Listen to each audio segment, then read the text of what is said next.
When I was skinny fat, the reason I wanted to change it was more so for confidence and body image. But the thing I didn't realize is that being skinny fat can actually dramatically increase your risk for type 2 diabetes. And I think this is something that a lot of men who are skinny fat, especially Pakistanis, were already 5 to 6 times more likely to get type 2 diabetes. Is something that we don't realize. And the problem with that is that we end up just settling for it, especially if you're already married and you don't really have that much desire to get super fit. I mean, of course, you want to be stronger for your kids, your wife, you want to be more attractive, but you're already married, so it's not a consistent enough motivator to help you to be consistent when you have those busy weeks at work, you have a bunch of clients, patients, whatever else that you may need to meet with. That kind of throws you off and makes you struggle with consistency, diet, training, everything. You need a stronger motivator, and sometimes your health is your greatest motivator. But for me personally, when I was trying to fix the skinny fat condition, that was kind of my default when I first started lifting weights. This is like way back 15 years ago when I first started. But I was skinny fat. I had skinny arms, especially the forearms, embarrassingly skinny, especially in a t-shirt. I still had a belly though, okay? And I remember even one time way back, 21 years ago when I was 9 years old, I was in France because I'm 1/8 French, and that's where my Algerian family lives. I'm half Algerian, sorry, 3/8 Algerian, 1/8 French, half Pakistani. And I was drinking a lot of Coca-Cola because, you know, kids are picky and I didn't like all the crepes and French food. So I was drinking so much Coca-Cola that I actually got a belly at 9 years old. Okay, so I was already fat at 9 years old. And my dad, you know, mashallah, very honest, straightforward kind of guy, he called me out on it, and I cried and I didn't eat for like 2 days. And he was like, you already learned in class that this is not the right way to lose weight, you know, blah, blah, blah. So I started actually doing like push-ups and stuff like that. And that was kind of my first foray into fitness. I mean, even as early as 4 years old, I used to try to like hold my pillow above my hand to make my shoulders stronger and stuff. But again, my point being, despite the fact that I had a couple forays with fitness at 4 years old, 9 years old, 10 years old, 11 years old, you know, watching TV shows like Dragon Ball Z, where obviously like they're all strong and stuff. And I was like, cool, let me get strong. Other than that, I was like really unathletic and skinny fat when I was 15. In fact, I was a video game nerd, video game addict as well. Which is a whole other topic in and of itself. But regardless of why you're skinny fat, maybe you're also a 15-year-old kid watching this. Maybe you're like most of my audience and most of my clients, where you're in your 30s or 40s, you're working in a busy, high-stress profession, and you never really had to work out, or you never really got into working out, but now you find yourself in this condition where your A1C is high, even though you're not that overweight. Or, you know, you have the same reason as me, where you're like, okay, I have a family now, I have a daughter, or maybe you have a son, but especially if you have a daughter, and of course, if you have a wife, you feel that sense of wanting to be, you know, a protector, especially if you live in the West and you see what's happening to Muslims in the West right now, and you want to be somebody who's strong, who's able to be a good protector, not just provider, but also protector. Alhamdulillah, you're doing a great job as provider, but you got to be the protector as well, especially, you know, when you have those cute little daughters and they're so precious and they're innocent eyes and you want to protect them, but how can you do that if you yourself are weak and you don't really feel like a man? So these are kind of the things with being skinny fat. And again, for me, it was I had no confidence. I was a video game nerd, all that stuff.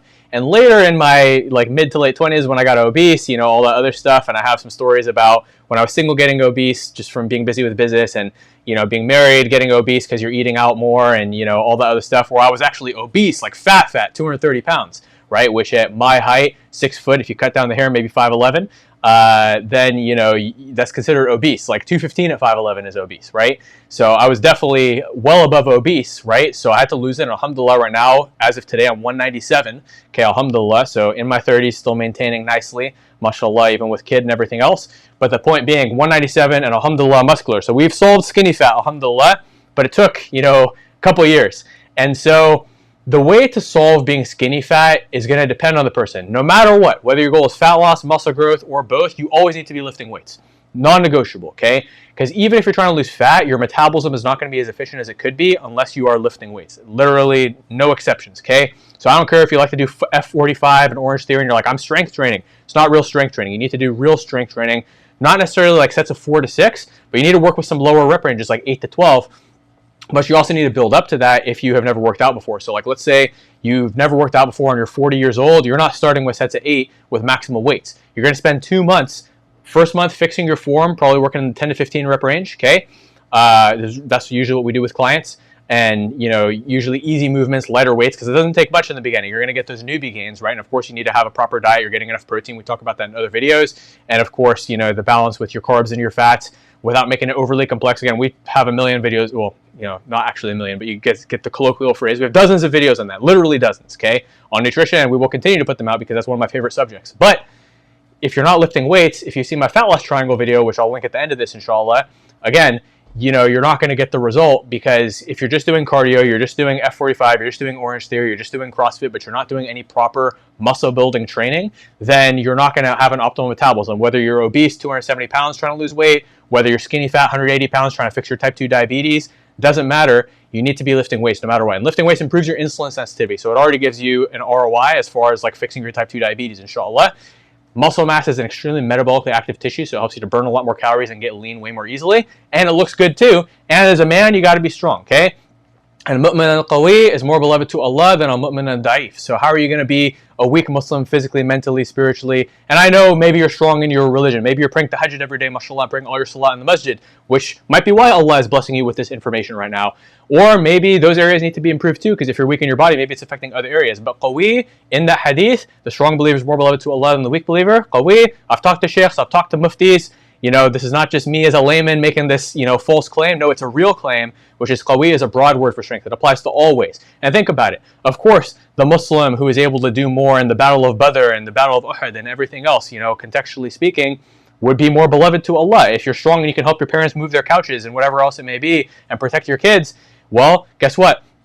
The best of you are those who are most beneficial to people. So you're more beneficial to people when you're strong physically and when you're strong financially, emotionally, every other way. So again, I know that if you're watching this right now, you might just be nodding your head like, yes, no, I'm already motivated to get fit. I'm already motivated to get strong. You don't need to motivate me. But there's a lot of brothers out there who have no motivation. I can't tell you how many people come on consults and they're like, I just need to lose fat to fix my health, but I literally don't care about having muscle. It's like, well, having muscle is going to help you to lose that fat, and being strong is going to give you a lot of benefits in your deen, in your family life, and being a role model that your sons especially look up to and that your daughters feel protected by and that your wife feels protected by, especially in today's society if you live in the West, which I would say that the majority of our clients do. As far as my audience, I'd say a large portion of my audience does as well, like at least 40%, right? And as far as clients, at least 70-80%, right? So if you're watching this, definitely applicable to you. Got to protect your family, especially I think 10 or 20% of my following on Instagram is in the UK. You all know what's happening in the UK right now. It's atrocious, but unfortunately, this is what the media is going to push. And again, I'm not going to talk too much about that because I don't get deplatformed. These videos aren't going to reach anybody, and then I'm not going to benefit anybody. But the point is, be strong. It's going to help you with your fat loss. It's going to help you with your health. It's going to help you with your deen. And guess what? When you're strong, when you're energetic, you develop a sense of accomplishment, you develop a sense of capability, you develop a sense of setting and achieving goals. Lifting weights boosts your testosterone, which makes you more manly and more driven and more successful in every single way. There's a lot of benefits. So again, I could talk about the benefits all day long. In fact, there are sports scientists who have these long lectures on it. And even in those lectures, they said that they had to stop after 3 slides and just put ETC because there's so many benefits to weightlifting. And if you want me to do another video on all the benefits of weightlifting, and you want me to just nerd out and list all of them out and then do my commentary on it, I'm happy to do that. You guys know I love doing that stuff. So comment, let me know, and I'm happy to do it for you if it's going to help you, if it's going to help motivate you. But anyways, for those of you who are already motivated, who already see the benefits, who already know the benefits, who already want to do it, who have done it before maybe and seen some good results, but you want to develop some consistency, I have some more content on routines, and let me know any questions you guys have in the comments. Always happy to answer either through video or written message. But I'm just going to give you some basics on how to fix being skinny fat right now. So you need to lift at least 3 days a week. And sometimes lifting 3 days a week is most optimal for your schedule and for your recovery capacity, especially if you're brand new.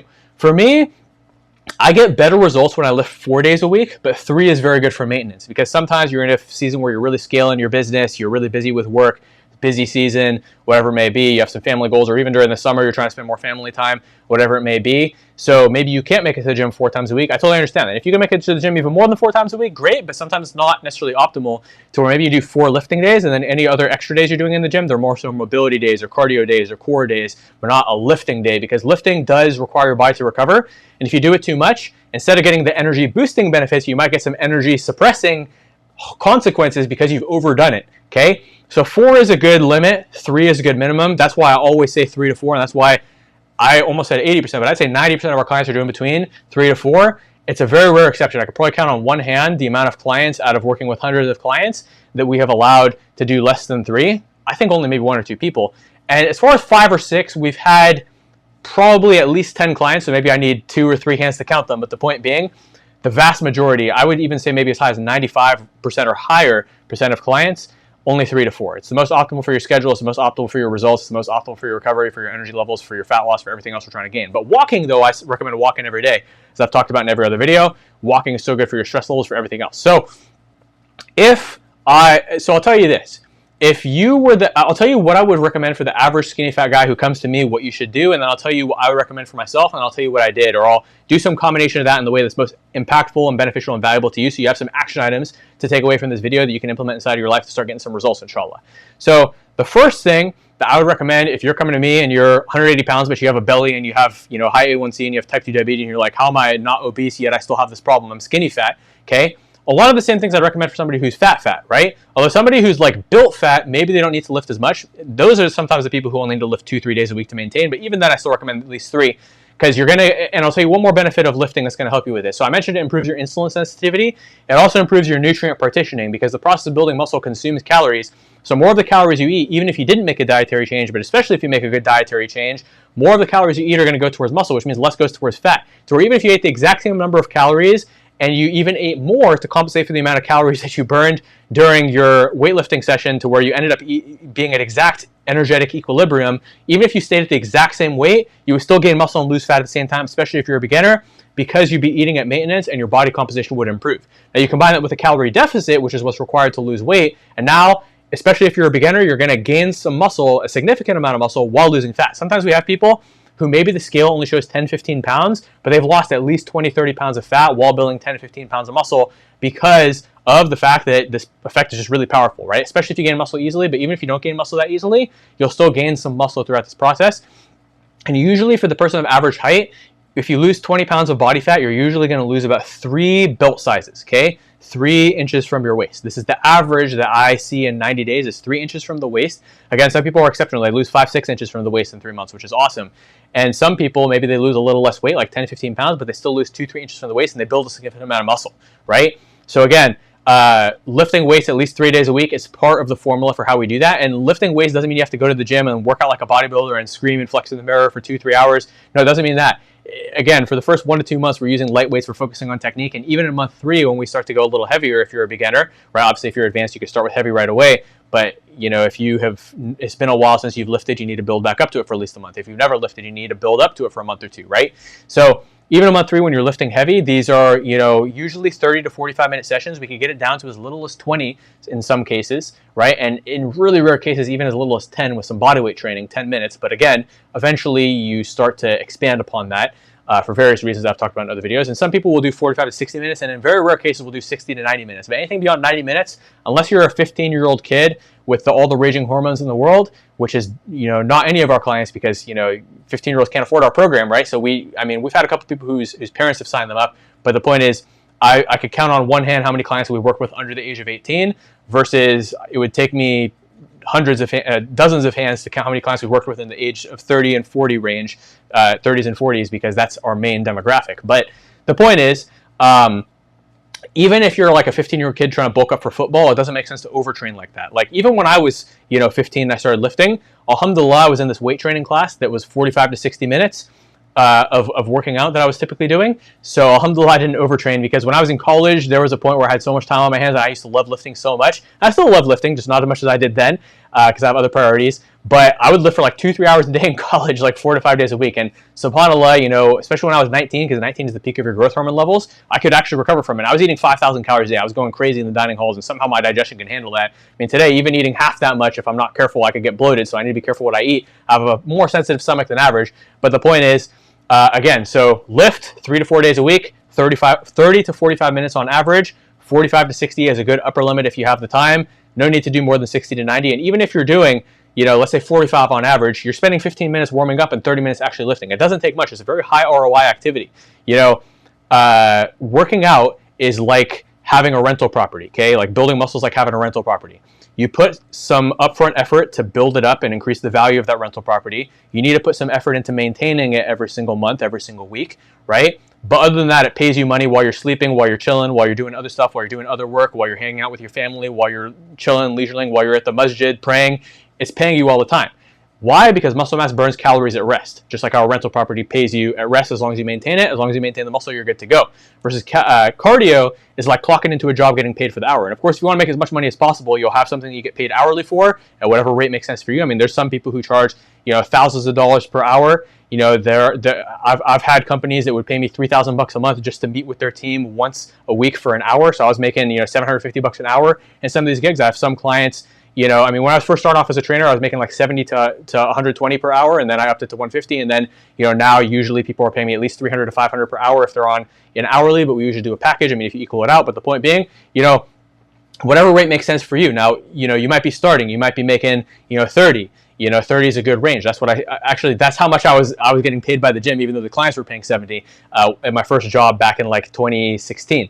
But the point being, as a trainer, but the point being, like, you know, whatever hourly rate makes sense for you, you do that, and you have some passive income, right? And that's something I'm working on right now, so I'm definitely haven't figured that out. You know, I'm working on passive income. So all you who are good at passive income, you know, riba-free real estate, building up your real estate portfolio without riba, you let me know, and, you know, we'll figure something out, inshallah, because I got to definitely start investing and saving now that I've got a family, alhamdulillah. But the point is, you know, that's what you should do with your muscle mass, and it's a great investment that you can make even in your 40s. Like, I tell stories all the time. One popular story I like to share is a doctor client of mine in his early 40s, never had worked out in his life, and he had just had his first kid. It took him about 3 to 6 months to get consistent, which is longer than the average person. But again, doctors have a rough, especially when you have a newborn. But now, 2 years later, we've been working together for 2 years, and mashallah, he's an amazing client. He doesn't require any accountability. I don't have to message him, what happened to your workout? Did you work out? Boom, boom, boom. No, he's doing it. Why? Because we've built that positive feedback loop, intrinsic motivation, okay? So he sees a direct increase in his energy, which helps him to handle his first child, his second child, mashallah. He has another newborn now, all of his work hours as a doctor. And you know doctors have crazy schedules. If you're a doctor, you know your schedule is crazier than average. And if you're not a doctor, go ask a doctor, and they will tell you how crazy their schedule is, okay? And just observe it if you know any. But the point is, mashallah, he's super consistent. Even if he's super busy, he makes it to the gym at least 3 times a week for the energy boost. He eats healthy just for the energy boost. Even if there's unhealthy food all around him, he doesn't have time to cook, he's still focusing on his protein, his fiber. He still manages his sleep as best he can with the newborn sleep schedule and 2 kids going crazy and everything, right? And when he has time, he'll work out 5+ days a week, even though I've only told him to do 4, because he loves the energy boost he gets from it. So you can build a positive feedback loop with this. But again, it's very important to build that muscle, improve your body composition, and solve the condition of being skinny fat. Okay? Now, how should you eat if you're skinny fat? I'm going to talk about bulking versus cutting later, but if you're coming to me and you're skinny fat, I'm going to have you lifting at least 3 days a week, sometimes 4, usually no more than 4, no less than 3. Okay? Now, as far as what should you do as far as nutrition, you need to make sure you get enough protein. I think skinny fat guys, part of it is genetics for sure. That was part of why I was skinny fat. I wasn't just some guy who was born with a 6-pack and tons of muscle like some people you know, and I wasn't some guy who automatically was this jacked, you know, 270-pound Patan or, you know, Lebanese bulldozer, right? You have some people who are built like that. No, I was this naturally skinny fat Pakistani guy, right? So part of it is genetics. Part of it is a lack of lifting and a lack of consistent resistance training. But another big part of it is diet. You see, a lot of Pakistanis especially don't really eat enough protein. You know, we're like, oh yeah, dal and roti, that's protein, right? Now it's mostly carbs, okay? Oh, but I eat a lot of meat. Yeah, but that lamb has more fat than protein, okay? So you might be getting some protein here and there. And the lamb is the reason why a lot of guys are 270 pounds, jacked, but also severely obese with a lot of heart problems and diabetes and everything else, right? But if you're skinny fat, there's a high chance you don't eat enough protein. You might think you eat a lot of protein because it feels like you eat a lot, but you need to actually count it. Okay, now I know that people are like, oh, counting, I don't want to have to count. Counting makes it hard. Yeah, well, you know what? Anything worth having in life requires a bit of effort. So it's very easy. It will only take you 2 minutes. You might not think you have time to count. You might not think you have the energy to count, but that's why we talk about the motivation. So you have sufficient motivation to do these things that really don't take that long. All you need to do is open your phone and Google it and say, how much protein is in 1 chicken breast if you're eating about 1 chicken breast worth of chicken in your curry that you're eating or whatever it is. And it's going to tell you about 40 to 50 grams of protein, okay, depending on the size of the chicken breast. Obviously, you have these giant steroid chicken breasts that are like 2-3 pounds each. Okay, that's exaggeration. You like 1 pound each. And you have the nice organic ones that are 6 to 8 ounces each. Usually a 6 to 8 ounce chicken breast, about 40 to 50 grams of protein if we're estimating, okay? So if you eat one of those a day, you have 1 protein shake a day with 50 grams in it, or let's say you're doing the 30-gram protein shakes, you're at 80 now, okay, between the 50 and the 30, and then you have like a Greek yogurt, you're at 95 grams of protein. So you're like, oh yeah, I eat a lot of protein. 95 grams, that's a lot. No, it's not. Look, if you were some giant Lebanese or Jordanian bulldozer who gains muscle by accident, even if you eat, you know, kanafa all day, then you would have great genetics and you build muscle without even trying. But because you're skinny fat, you're somebody who struggles to gain muscle, which means you need to make sure you are at the upper limit of your recommended protein intake. Now, you might be scared that this is going to affect your kidneys and your liver, and if you have kidney or liver disease, obviously check with your doctor first. But if you don't have kidney or liver disease, you're going to be fine to eat a ton of protein. And just to give you perspective, for me, for maintenance, 200 to 250 grams of protein is sufficient. Anything under 200, I immediately start to get terrible results and it starts to affect my body composition if I don't get 200 grams of protein a day. And I weigh 197 right now, by the way. And when I'm in a bodybuilding phase, whether I'm cutting or bulking, 250 to 350 grams of protein per day is the ideal for me, which is 1.5 grams per pound of body weight. Now, I know And it's funny because whenever I post about how much protein you need on Instagram, I get all these haters saying, oh, well, this scientific study says you only need 0.7 grams per pound in lean body mass, which means that your weight, you know, blah, blah, blah, and I only need to eat 90 grams of protein. Okay, well, 90 is better than 50, but 90 isn't as good as 200. And I'll just tell you that right now. And if you weigh 180, I would probably put you about 150 to 200 grams of protein. Let's start there. Let's see how you digest it. Let's work up to it if you're having trouble eating that much or digesting that much. Let's make sure you're getting your fiber, because you do need fiber when you're on a high protein diet so you can digest it properly and just in general. Not too much though, because too much fiber can also make you bloated. You need a good balance, right? Just have a little bit, like half a cup to 1 cup of veggies with each meal, and you'll be good to go. And make sure it's veggies you digest well. I avoid broccoli because broccoli messes me up, but green beans, mixed veggies, carrots, those are usually good ones. I'll rotate. And if I start eating too many green beans, I might get bloated. So again, you have to adjust things, right? But the point being, you know, so I always get these hater comments from these scientists who are like, oh, you don't need that much protein, it's bad for your kidneys, it's bad for your liver, you know, blah, blah, blah. But if you actually look at the research, there's no research that indicates that it's actually significantly bad for your liver or kidneys unless you have an existing condition. Okay, I had a 63-year-old lady who could only eat 100 grams of protein because her doctor wouldn't let her do more because she had kidney disease, and she still got great results. Lost 30 pounds in 9 months, which is amazing at age 63, mashallah. Slower than somebody who's at age 33, but at 63, that's phenomenal, mashallah. I also had, you know, an older man, 72 years old, lose 12 pounds in 5 weeks and then continue improving his body composition from there, even though weight loss stopped being the emphasis, just by shifting his protein source from peanut butter to actually lean meats and like fish and stuff like that, especially if you're mindful of your cholesterol. So again, there's a lot of different things we can do, but you need to be getting 150 to 200 grams of protein a day. And if you, actually, I have a video on this already. If you go search my channel for the protein guide, it's awesome. And I think what I'll do is I'll probably attach at the end of this video the fat loss triangle so you can understand how this works. And in that video, I talk about the muscle growth triangle too. I'll probably attach the protein guide too. But the point is, if you're skinny fat, you need to eat enough protein. Now, how many calories you eat in addition to that protein, that's going to depend if your goal is to bulk or cut first. If you have a really big belly, you might want to cut first while getting enough protein and lifting, and you'll still build some muscle throughout that process.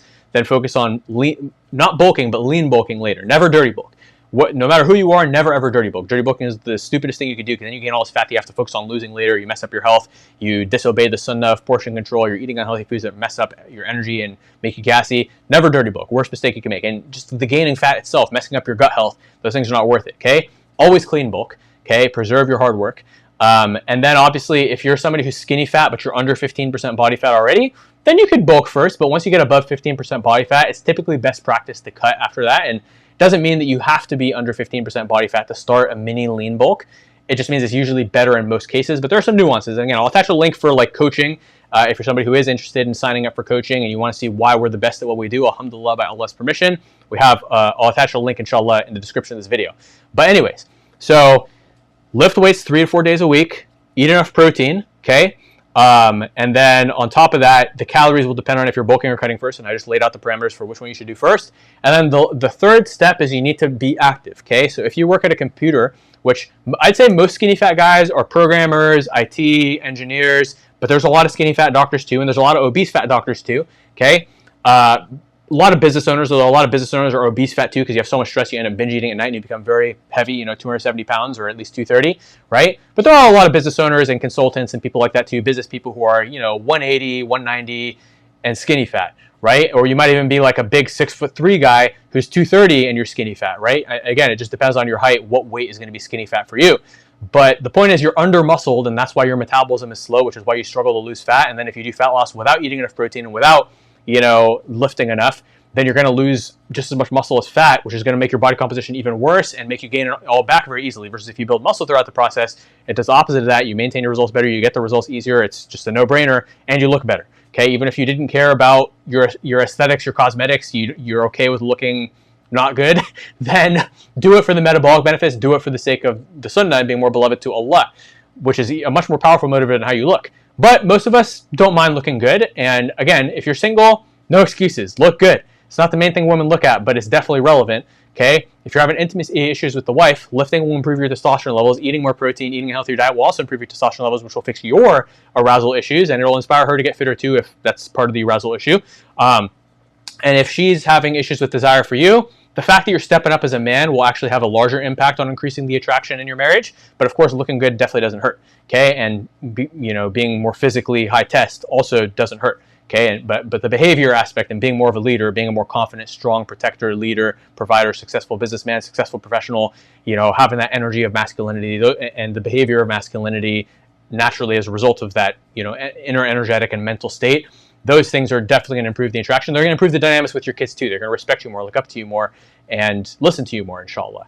But anyways, so those are the three. So the point is, if you work in any of these fields, you probably only get 2,000 to 3,000 steps a day, especially the guys who are IT, programming, all that stuff, which is going to make it really hard for you to lose fat because you're not really burning enough calories per day. So you're going to stay skinny fat, and even if you start lifting, you might gain some muscle, but then you're just going to be built fat. Okay, which is better than being skinny fat, is being built fat. But we don't want to be built fat or skinny fat. We don't want to be any kind of fat, and definitely not obese fat. We want to be lean and muscular. Okay, so if you want to be lean and muscular, you need to make sure you get enough steps. So just go for 5-10 minute walks throughout the day. Try to go for a 10-20 minute walk in the morning, all that stuff. Try to get your steps to 5,000-6,000 first. When you plateau on that, get them up to 6,000 to 8,000. It'll be easy because you're already in momentum. You're already fitter, healthier, more motivated, and in momentum. And then once you plateau at 6 to 8, go to 8 to 10, and past the point of 10K steps a day may not be realistic. Now you might be thinking, wait, but I work 18 hours a day in front of a desk. No problem. Get a standing desk under the desk treadmill. And if you can't afford that, then why are you working 18 hours a day? You need to find a better job where you get paid more. And you don't have to work as much. Or if you're working that much, you at least get paid enough to afford an under desk treadmill and a standing desk. And I know some of you,